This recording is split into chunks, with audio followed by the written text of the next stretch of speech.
काल हे एक्झाम्पल बघितलं पण दोन रिलेशन्सचं युनियन, इंटरसेक्शन, कॉम्पोजिशन, इनव्हर्स हे आपण फाइंड आउट केलं काल. ठीक आहे. त्यानंतर काही थेरम आपण स्टेट केले, हे थेरम स्टेट केले. ठीक आहे. तर शेवटचा जो स्टेटमेंट आहे थेरमचं, हे थोडं आपण रिस्टेट करायचं. Let IA be the identity of relation on a set A and IB be the identity relation of set B. Okay. And if R is a relation from A to B होतं. आपण काल example घेतलं, त्यात काय झालं, R आपण एकदा A वरती घेतला आणि R एकदा आपण B वरती घेतला. ठीक आहे. रिलेशन आपण ऑन A आणि ऑन B करून हे दाखवलं होतं की IA कॉम्पोजिशन R आणि R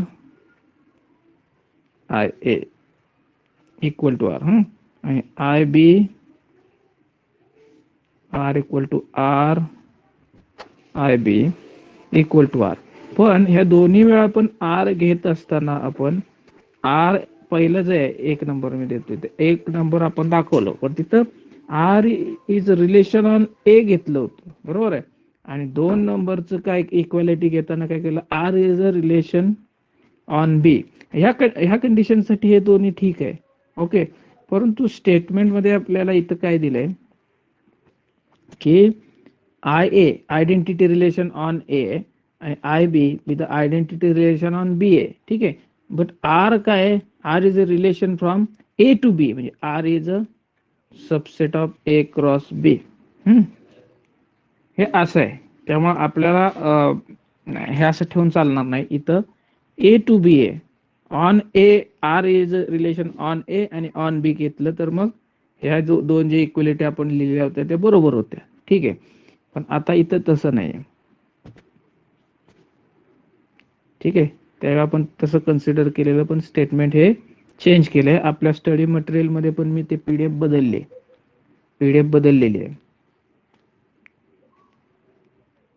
ओके. तर आता ह्याचं एक एक्झाम्पल बघू दाखवण्यासाठी.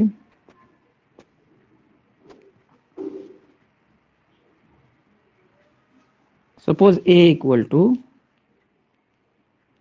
1 2 3, B इक्वल टू 4 5 घेतले आपण. ठीक आहे.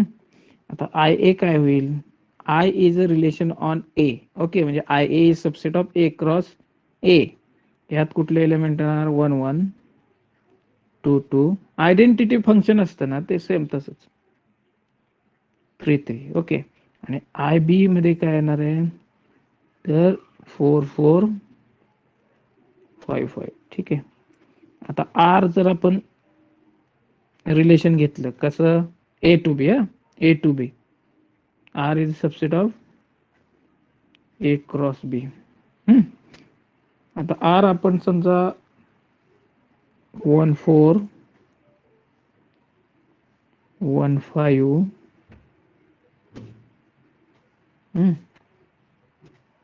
2 4 आणि 3 5. ओके. हे subset of A cross B आहे, बरोबर आहे. म्हणजे हे रिलेशन आहे. आता पहिल्यांदा IA घेतलं, IA कॉम्पोजिशन विथ R घेतलं. कॉम्पोजिशन विथ R हे बघा 1 1 घेतलं. IA मधलं बघा पेअर पहिली 1 1. आता 1 सेकंड पोझिशनला आहे, बरोबर आहे 1. मग फर्स्ट पोझिशनला 1 असलेल्या पेअर कुठल्या आहेत R मध्ये, तर 1 4 आणि 1 5. म्हणजे इथे येणार 1 4 आणि 1 5. अजून आहेत का, नाही आहेत, बरोबर आहे. 1 पोझिशन R मध्ये अशा पेअर आहेत का की फर्स्ट पोझिशनला 1 आहे. ठीक आहे. आता 2 2 बघा. आता सेकंड पोझिशन बघायची, पहिला जो सेट आपण घेतोय, रिलेशन घेतोय, त्यातला पुढचा जो ऑर्डर पेअर आहे त्याची सेकंड प्लेस बघायची, सेकंड कोऑर्डिनेट 2 आहे. मग आता 2 फर्स्ट प्लेसला असणारे ऑर्डर पेअर R मध्ये किती आहेत, 2 4. म्हणजे इथं फक्त काय येईल 2 आणि 4. ठीक आहे, अजून आहे का? नाही आहे. आता 3 सेकंड पोझिशनला 3 आहे, फर्स्ट पोझिशनला 3 असणारे आर मध्ये किती आहेत? हे एवढेच आहेत, बरोबर आहे. हे आलं काय? आर आला का पूर्ण? ठीक आहे. So I A R is equal to R आला. ठीक आहे. आता काय बघायचं आपल्याला स्टेटमेंट मध्ये? आर आणि आय बी ह्याच्यातलं कॉम्पोजिशन. ओके, एक मिनिट हे खोडतो मी, इथे लिहिता येईल. रफ केलं मी.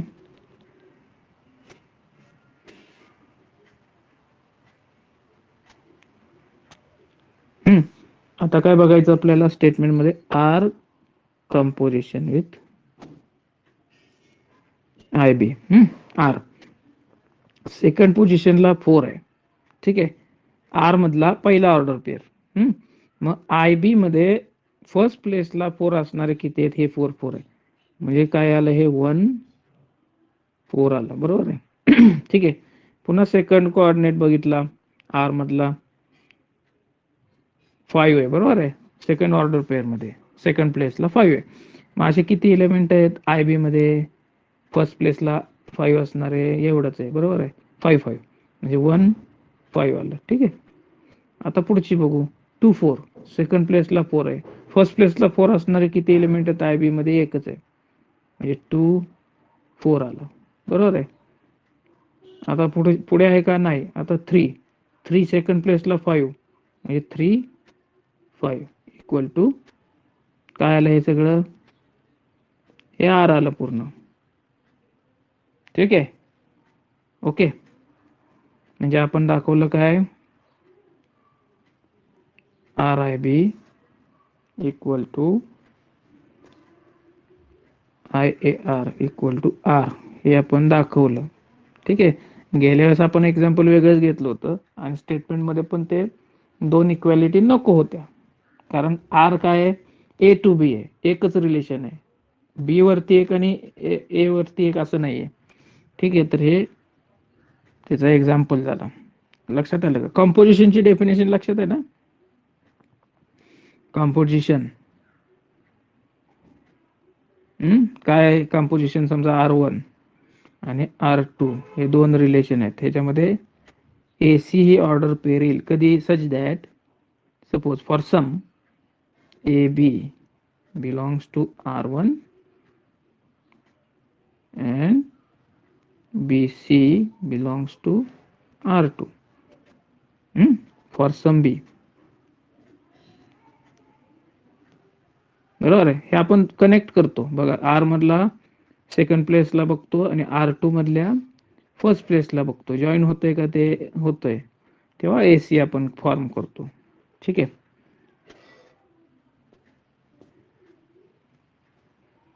Okay, next relations. रिलेशन्स हे कार्टेशियन प्रोडक्ट आपण बघितलंय, रिलेशनची डेफिनेशन बघितलेली आहे, एक्झाम्पल बघितलंय, इनव्हर्स रिलेशन बघितलंय, मॅट्रिक्स कसा फाइंड आउट करायचा हे सुद्धा आपण बघितलेलं आहे रिलेशन दिलेलं असताना. ओके, हे पाहिलेलं आहे आपण. किंवा मॅट्रिक्स दिलेला असताना रिलेशन कसं फाइंड आउट करायचं हे पण बघितलं आपण. डायग्राफ आपण बघितलेली आहे. कॉम्पोजिशन हे डेफिनेशन आपण बघितले, बरोबर. आता दाखवलं R1 R2 घेतलं, इथं RS आहे. ठीक आहे, हे बघितले, हे जे एक्झाम्पल बघितलेलं आहे.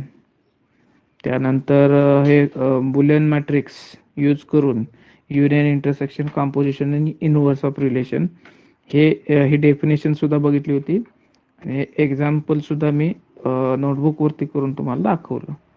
ठीक आहे. आणि ह्याच्यामध्ये ह्याच्यानंतर आपण काय केलं होतं? काही स्टेटमेंट आता स्टेट केले होते. ठीक आहे.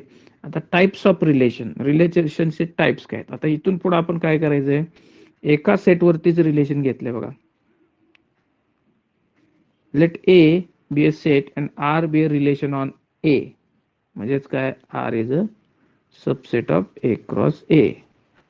ठीक आहे, एकाच सेटवरती रिलेशन आहे.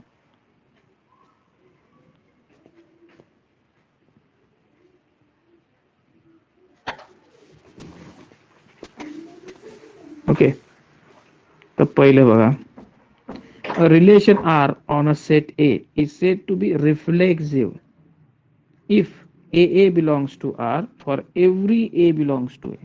For every A belongs to A. समजा A मध्ये 1 आणि 2 आहे, ठीक आहे.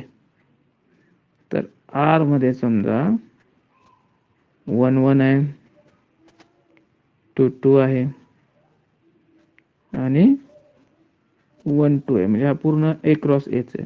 ठीक आहे, बघा कंडिशन काय आहे, A belongs to R for every A belongs to A. A मधल्या प्रत्येक एलिमेंट साठी आर मध्ये ए, ठीक आहे, अशी पेअर ऑर्डर पेअर असली पाहिजे. मग 1 1 आहे, 2 2 आहे, म्हणजे आर काय आहे, रिफ्लेक्सिव्ह आहे. ठीक आहे,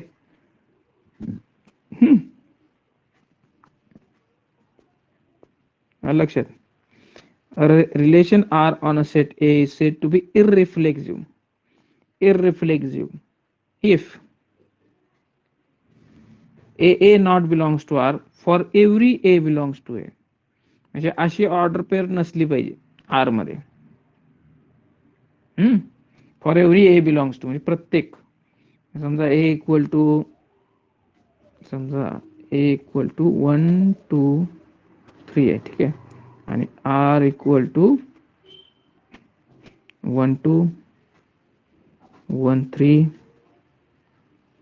2 3 असे एलिमेंट आहेत आर मध्ये. ठीक आहे, मग याच्यामध्ये 1 1 आहे का, नाहीये. 2 2 आहे का, नाहीये. 3 3 आहे का, हे नाहीये, कुठलंच नाही. बरोबर आहे, म्हणजे आर काय, इररिफ्लेक्सिव्ह. इररिफ्लेक्सिव्ह झाला आर.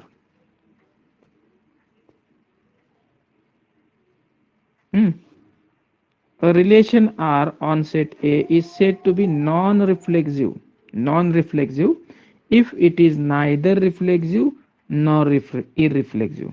म्हणजे ते पूर्णपणे रिफ्लेक्सिव्ह पण नसेल आणि इररिफ्लेक्सिव्ह पण नसेल. म्हणजे काय, समजा ए इक्वल टू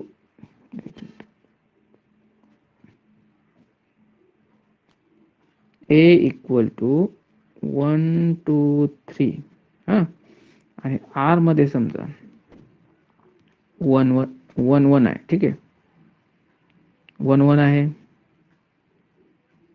1 2 आहे,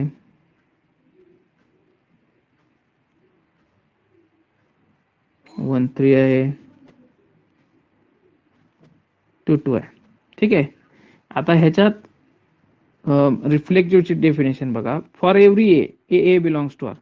ए मध्ये 1 2 3 आहे, बरोबर आहे.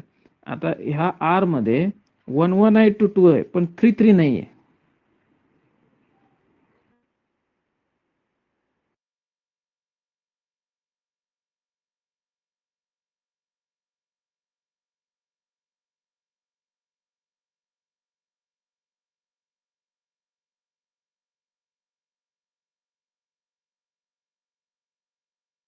हॅलो,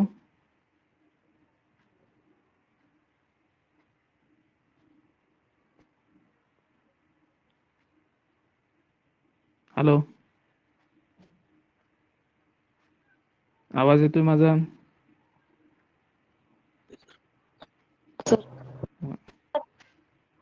हा, ठीक आहे, ठीक आहे. नाही, आता नेट माझं बंद झालं होतं. ठीक आहे, म्हणजे पूर्णपणे रिफ्लेक्सिव्ह पण म्हणता येत नाही, आणि इररिफ्लेक्सिव्ह म्हणजे काय, कुठलाच ऑर्डर पेअर अशी A for every A belongs to A अशी नसली पाहिजे, पण यात येते. बरोबर आहे, कुठलीच नाही आली पाहिजे आर मध्ये, तर तो इररिफ्लेक्सिव्ह. 1 1 2 2 3 3 अशा टाईपचे ऑर्डर पेअर कुठलेच आले नाहीत तसे, तर इररिफ्लेक्सिव्ह. पण इथं काय होतंय, हे नॉन रिफ्लेक्सिव्ह पण, हे इररिफ्लेक्सिव्ह पण म्हणता येत नाही आणि रिफ्लेक्सिव्ह पण म्हणता येत नाही. बरोबर आहे, तेव्हा ते नॉन रिफ्लेक्सिव्ह होतं. ठीक आहे, ओके, लक्षात आलं. रिफ्लेक्सिव्ह मध्ये इररिफ्लेक्सिव्ह आणि नॉन रिफ्लेक्सिव्ह झाला. आता हे एक्झाम्पल बघा. समजा ए इक्वल टू 1 2 3 4 आहे. हं, आर रिलेशन आहे ए वरती 1 1 2 2 1 3 2 4 3 3 3 4 आणि 4 4. ठीक आहे. आता इथं काय विचारलं, is a relation R is reflexive आहे का? तर बघायचं ए मध्ये कुठले कुठले एलिमेंट आहेत 1 2 3 4, म्हणजे 1 1 2 2 3 3 4 4 असे जर का ऑर्डर पेअर आर मध्ये असतील, आहेत ना 1 1 2 2 3 3 4 4, तर ते काय झालं, रिफ्लेक्सिव्ह झालं. R is reflexive. बरोबर आहे. Since 1 1 2 2 3 3 4 4 belongs to R, A belongs to R for all A belongs to A, एच्या प्रत्येक एलिमेंटसाठी. Therefore this relation is irreflexive.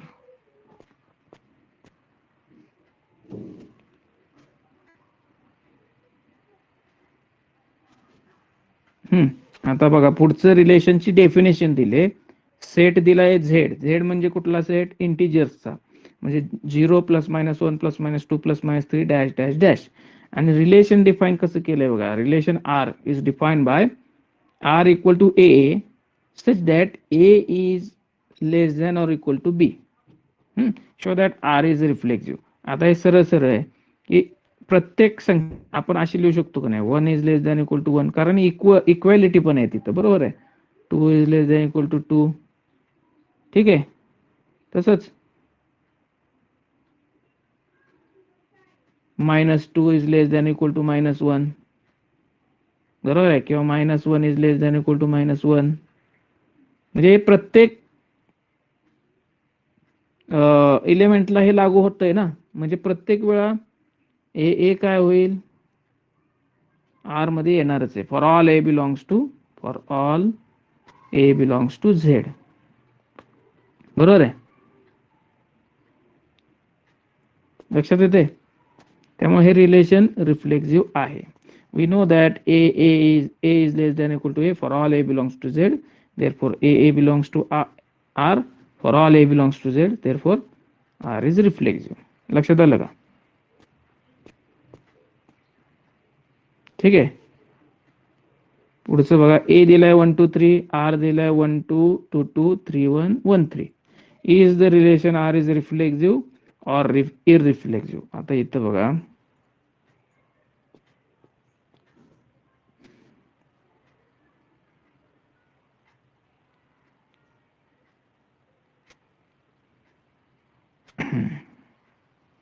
आता हे आर बघा. इथं काय काय रिफ्लेक्सिव्ह म्हणजे काय? ए मधले एलिमेंट बघायचे 1 2 3, 1 1 2 2 3 3. हे याच्यात आहेत का? नाहीत, सगळे नाहीत. 2 2 फक्त आहे. बरोबर आहे. आर मध्ये 2 2 आहे, 1 1 नाही, 3 3 नाही. म्हणजे हे रिफ्लेक्सिव्ह म्हणता येणार नाही. आता इररिफ्लेक्सिव्ह म्हणजे काय? इररिफ्लेक्सिव्ह इररिफ्लेक्सिव्ह म्हणजे काय की इथं 2 2 आहे.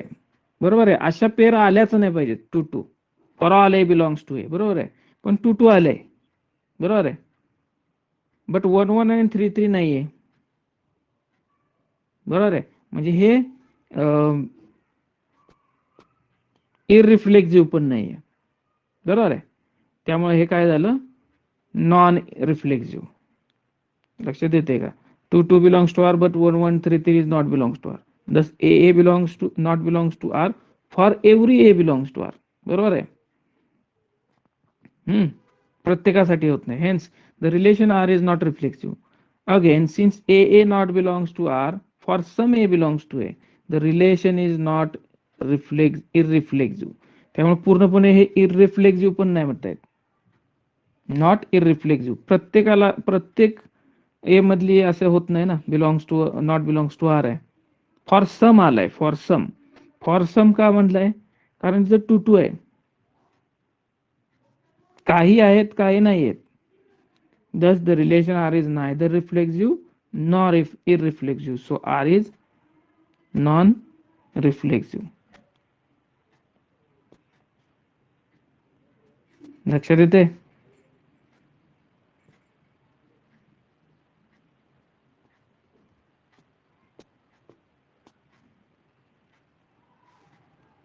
नेक्स्ट आहे रिलेशन बघा, रिफ्लेक्सिव्ह मध्ये दोन झाले, इररिफ्लेक्सिव्ह आणि नॉन रिफ्लेक्सिव्ह. आता दुसरं आहे symmetric. Relation R on a set A is said to be symmetric if AB belongs to R. This implies BA belongs to R. AB जर A also belongs to R, then this relation is called symmetric. Next आपण त्याचं example बघूया.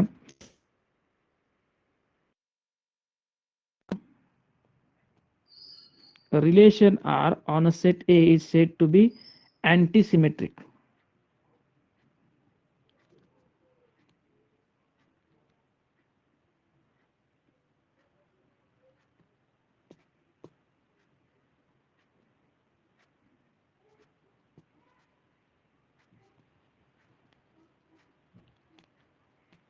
Antisymmetric if AA belongs to R, AB belongs to R, BA belongs to R. This implies A equal to B.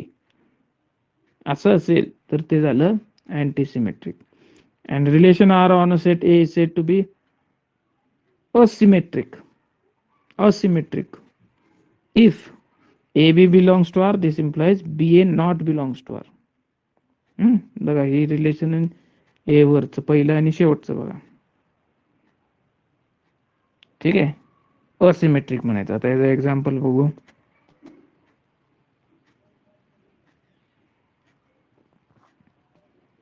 बघा, ए दिलाय 1 2 3, R1 1 2 2 1 2 2 1 2 3 3 2. Is the relation is symmetric or not? बघा आता, since 1 2 belongs to R, 1 2 belongs to R आणि 2 1 सुद्धा आहे, बरोबर आहे. 2 1 सुद्धा आहे. This implies 2 1 belongs to R. 2 3 belongs to R, also 3 2 belongs to R. This implies, okay, that is AB belongs to R. This implies BA belongs to R. हे 1 1 2 2 चा विचारच करू नका, कारण ते सेमच आहेत ना दोन्ही एलिमेंट, 1 1 आणि 2 2. ओके, ठीक आहे. म्हणजे हे काय झालं, सिमेट्रिक रिलेशन झालं. बघा एकदा वरची डेफिनेशन बघा. Symmetric, AB belongs to R. This implies BA belongs to R. असं असेल तर ते symmetric relation. So therefore R is symmetric.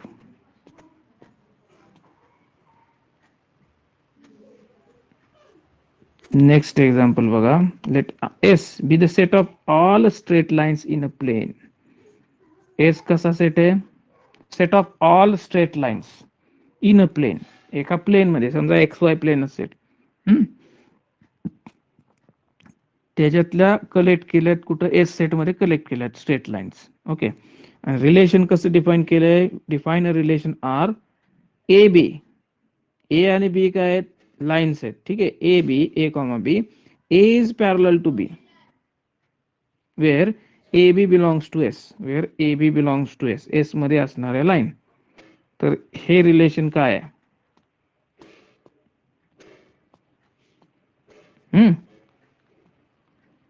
Since A B belongs to R, R मध्ये आहे ए बी, ए लाईन आहे, बी लाईन आहे.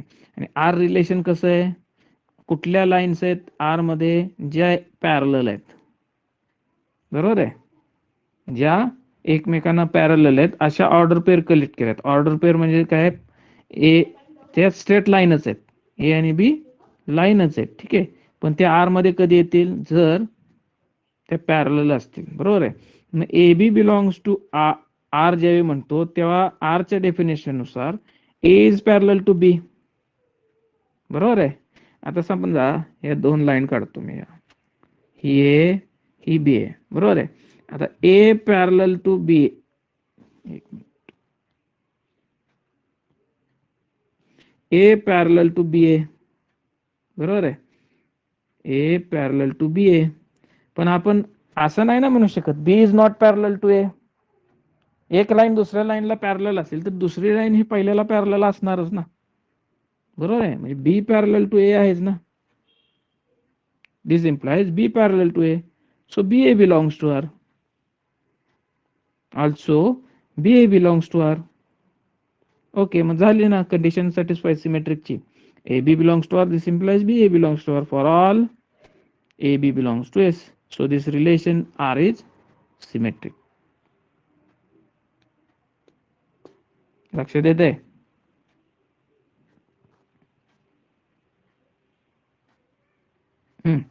आता हे रिलेशन बघा. S be the set of all straight lines in a plane. Plane X Y plane आहे, त्यातल्या सगळ्या स्ट्रेट लाईन एस मध्ये कलेक्ट केल्यात, सगळ्या स्ट्रेट लाईन. आता रिलेशन आर कसं डिफाइन केलंय बघा. Define a relation R A B, order pair A B such that A is perpendicular to B where A B belongs to S.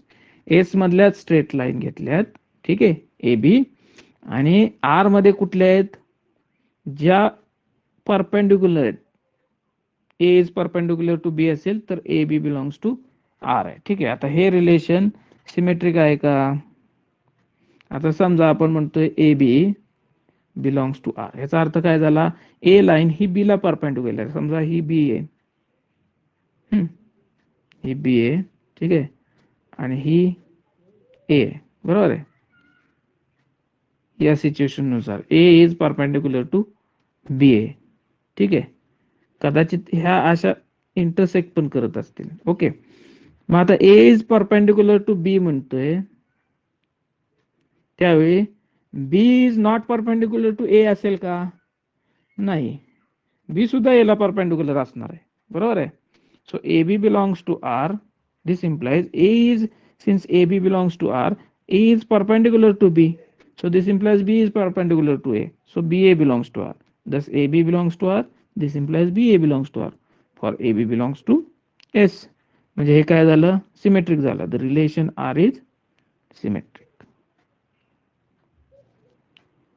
Okay,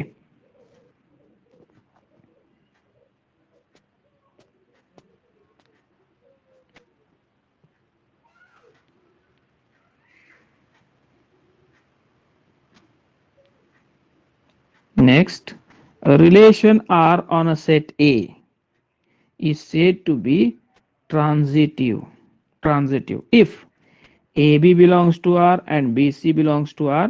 This implies AC belongs to R. बघा, A B मधला second coordinate बी आहे, B C मधला first coordinate बी आहे, तर ए आणि C, ए C हा belongs to R असेल त्याच रिलेशन मध्ये, तर ते रिलेशन झालं ट्रान्झिटिव्ह. सुरुवातीला आपण रिफ्लेक्सिव्ह बघितलं, त्याच्यामध्ये पण दोन रिलेशन होते, सब रिलेशन. पुन्हा आपण बघितलं सिमेट्रिक, सिमेट्रिक मध्ये पण दोन रिलेशन होते शेवटला, बरोबर आहे. सिमेट्रिक आणि त्याच्या खाली सिमेट्रिकचे दुसरे. तसंच ट्रान्झिटिव्ह. आता इथं सुद्धा आणखी दोन आहेत relation. Relation R on a set A is said to be intransitive if AB belongs to R and BC belongs to R. This implies AC not belongs to R. AC not belongs to R. ठीक आहे, इथे एकच आहे, ट्रान्झिटिव्ह नंतर इंट्रान्झिटिव्ह. दोन नाहीत आणखी पुढे, मगाशी दोन दोन होते. इंट्रान्झिटिव्ह जर AC not belongs to R असेल तर ते झालं इंट्रान्झिटिव्ह. लक्षात आलं? म्हणजे सपोज ए आहे तुमचा 1 2 3 आणि आर मध्ये समजा 1 2 आहे, 2 3 आहे, ठीक आहे, आणि 1 आणि 3 सुद्धा आहे, ठीक आहे. तर काय झालं, हे झालं ट्रान्झिटिव्ह, हे झालं ट्रान्झिटिव्ह आर, कारण 1 2 बिलॉंग्स टू 1 2 आणि 2 3 बिलॉंग्स टू आर आहे. This implies 1 3 belongs to R आहे, हे झालं ट्रान्झिटिव्ह. पण जर आपण रिलेशन समजा असं, आपल्याला रिलेशन असं मिळालंय, 1 3 इथं नाहीये, 1 2 बिलॉंग्स टू आर आहे, 2 3 बिलॉंग्स टू आर आहे. This implies 1 3 is not belongs to R. हे झालं इंट्रान्झिटिव्ह.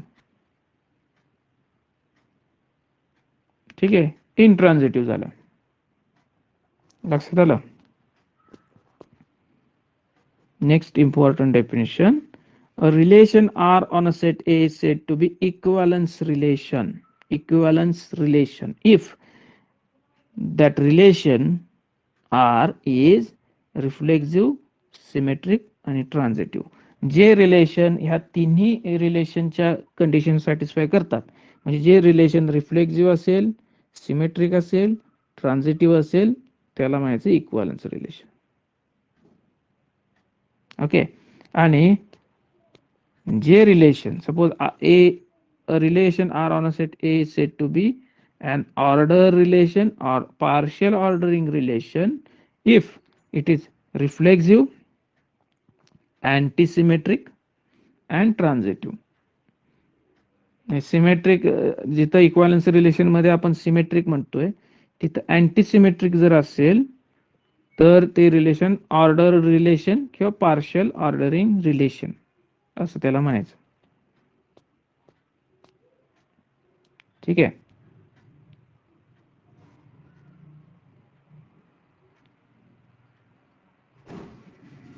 Next remark: the equivalence relation is denoted by the symbol tilde. हे symbol आहे. If R is a relation, equivalence relation on set A, and if xy belongs to R, then it is denoted by x tilde y. ठीक आहे, इक्वालन्स relation असेल तर notation असं दाखवायचं, x tilde y. Okay, if R1 and R2 are equivalence relation, then R1 intersection R2 is also an equivalence relation. समजा R1 पण equivalence relation आहे, R2 पण इक्विव्हॅलन्स रिलेशन आहे, त्यांचं इंटरसेक्शन जर काढलं ते सुद्धा इक्विव्हॅलन्स रिलेशनच येणार. ठीक आहे. But if R1 and R2 are equivalence relation, then R1 union R2 may or may not be an equivalence relation. ठीक आहे. युनियनला मात्र तसं म्हणता येणार नाही. इंटरसेक्शनला मात्र 100% आपण म्हणू शकतो की ते इक्विव्हॅलन्स रिलेशन आहे, जर R1 R2 इक्विव्हॅलन्स रिलेशन असेल तर. पण युनियनला असं आपण 100% म्हणू शकत नाही. May or may not be an equivalence relation. ठीक आहे. नेक्स्ट ह्याच्यावरचे एक्झाम्पल जे आहेत ते आपण नेक्स्ट लेक्चरला घेऊया. ठीक आहे. कॅमेरा ऑन करा.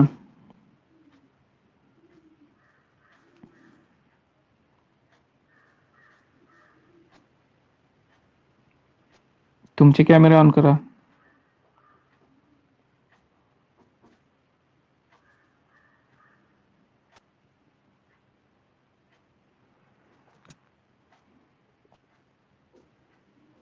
सर्वांनी कॅमेरा ऑन करा. कॅमेरा ऑन करा सगळ्यांनी.